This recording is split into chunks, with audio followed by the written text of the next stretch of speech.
One of the most memorable pieces of advice that I've ever received, it came to me from something I read when I was a teenager. I honestly couldn't tell you where I read it or who even wrote it, but nevertheless, the words of wisdom have stuck with me even to this day. And they're this: always make important decisions in a cemetery. Now, as an adolescent, I have to admit, hearing this recommendation, I didn't really understand the value of this practice. I mean, really, how could I? I was young, I was naive, I felt invincible, like I knew it all. I had the future just all planned out, full of hopes and big dreams and plans, and it was all laid out in front of me. And being a kid who really just wanted to be viewed as an adult, the advice to me just sounded really grown up. It sounded like sage wisdom. However, as a middle-aged man who has come face to face with his own mortality, I now see the real significance of this simple piece of advice. You see, there's something about standing in the middle of a cemetery that brings genuine clarity and perspective to my misguided mind. You see, even though I've heard the words cancer applied to me, even though I've been forced to come to grips with the reality of that my life is not going to last forever, I still often think and live like it will. I still find myself buying into the self-deception that believes that my goals and dreams and desires are the most important thing in the world. And daily I cave into the temptation that leads me to think that my plans and projects that I'm going after and pursuing are like the end-all be-all of my existence. And it's the graveyard that has a way of puncturing my overinflated view that I have of myself and also my agenda. Walking amongst the tombstones of others who have gone before me reminds me of two important truths that apply to each and every one of us. First, you and I are not nearly as knowledgeable or powerful or important as we often think we are. And second, most of the things that you and I worry about and stress over and chase after will soon become dust. In the busyness of life, it's easy to forget this. I think this is why James offers us a much needed reminder of these two truths at the end of chapter 4. I want you to listen to his words. He says, "Come now, you who say, today or tomorrow, we will travel to such and such city and spend a year there and do business and make a profit." James, he is describing a hypothetical person, and the truth is that this really doesn't sound much different than many people today. I mean, we travel, we do business, we seek to make profit, and we have plans. And honestly, my first thought when I read this was, what's wrong with this? I mean, what's the big deal? It wasn't until I read deeper and further into what James was saying that I understood his warning for us. You see, he's not telling us not to plan. All through the Bible, planning is endorsed as a good thing. What he's challenging us with is the question, who is in charge of your plans? There is a dangerous mentality that I struggle with, maybe you do too. It's the overwhelming need I feel to have control of everything. Any other control freaks out there that you feel like just the need to have to control every detail and manage everything and everybody's life around you and your own life? And it's this feeling that I get that if I can do this, things will turn out okay. And is this not arrogant? I mean, the truth is, regardless of our wealth or status or intellect or physical strength, you and I have very limited sway over many of the events in our lives. I mean, for example, just take the individual that James is talking about here. You know, they have a timetable completely mapped out. They're going to travel, and they're going to pursue their business interests, and they're going to be there for this exact amount of time, and the result is guaranteed. They're going to make a profit. I mean, do you hear the certainty here, the overconfidence that's oozing out of these expectations?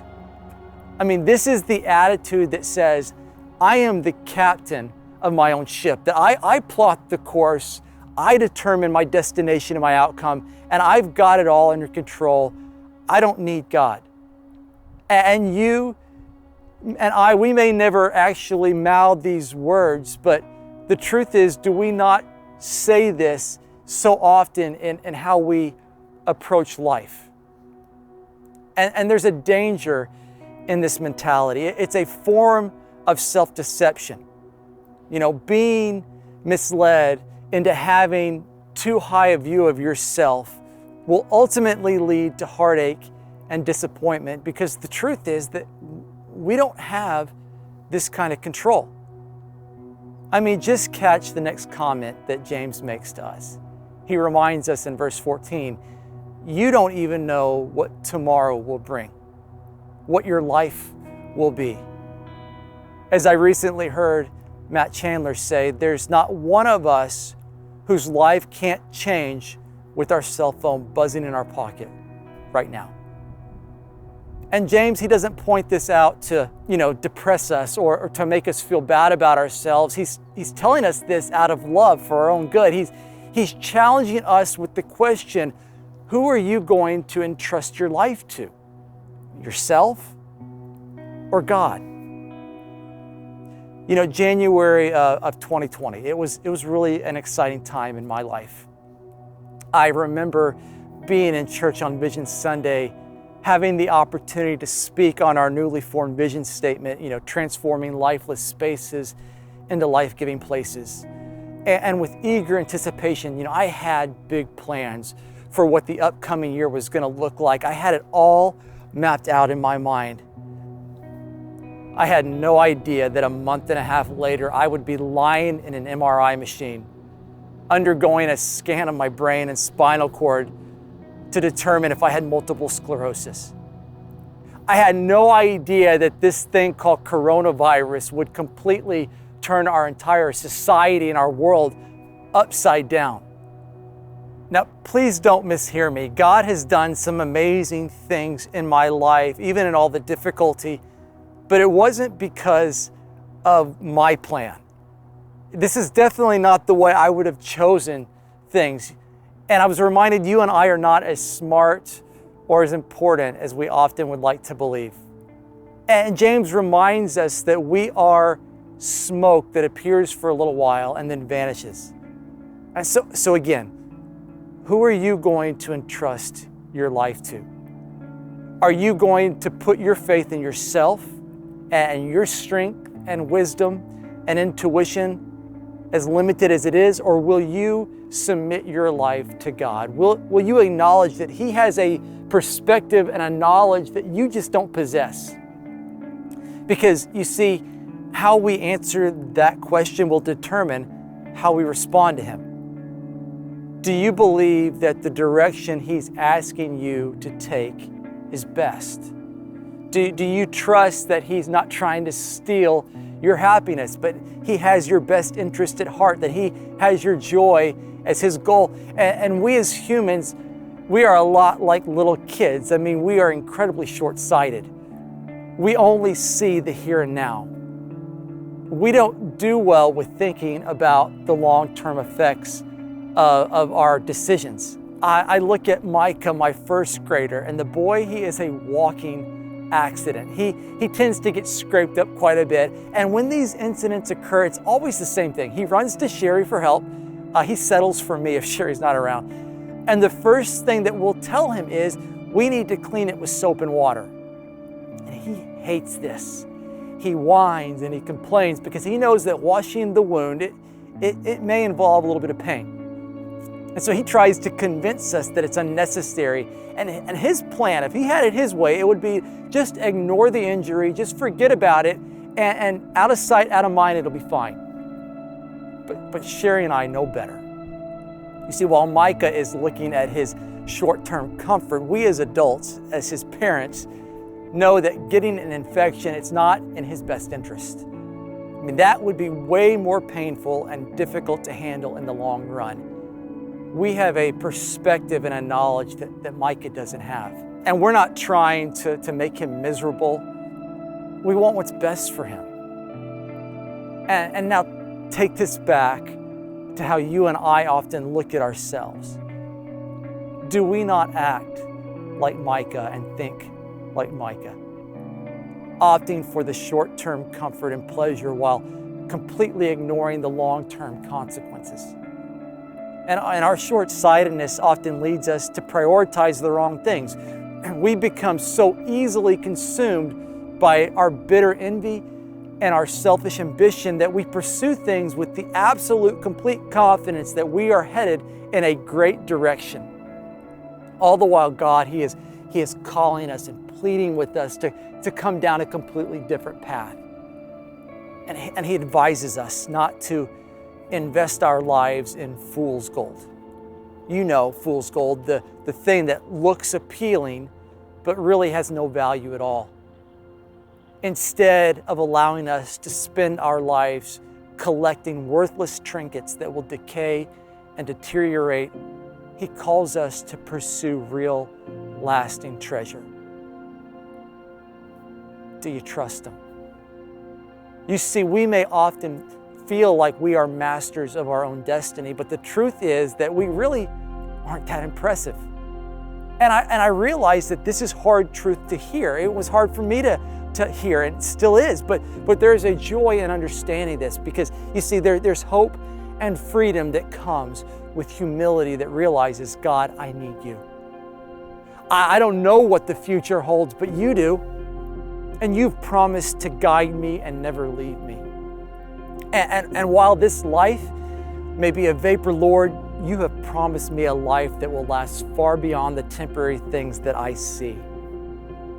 And Father, you know what? It's not easy to discover that I am not nearly as important as I thought I was, but you know what? I can't believe how valuable I am to you.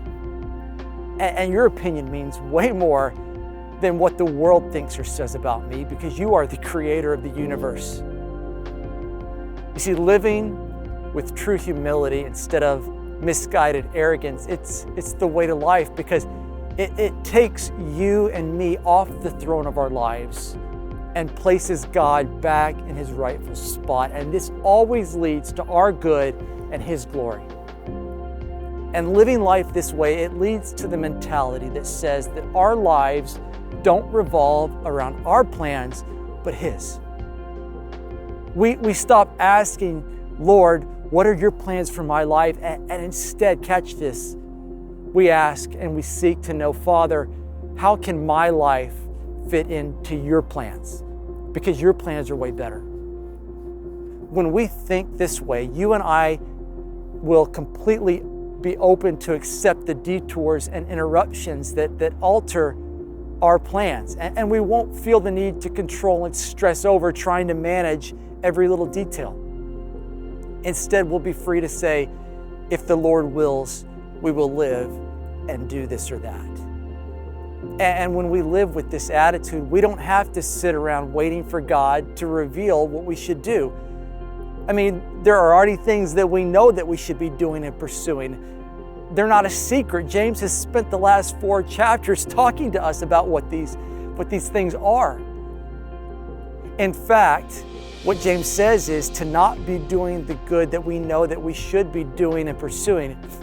That's just as much of a sin as our bad behavior. So where are you in all this? Are you willing to entrust the plans of your life to Him? Are you willing to give Jesus control? Or will you continue trusting in your own wisdom and intuition? That's a scary thought, at least it is for me. You see, the choice is not just a one-time decision that we make. It's a moment-by-moment choice that we must continually make. And although the road that Jesus often leads us down may involve struggle and difficulty and hardship, nothing comes close to what He has in store for us, possessing a heart that is just like His.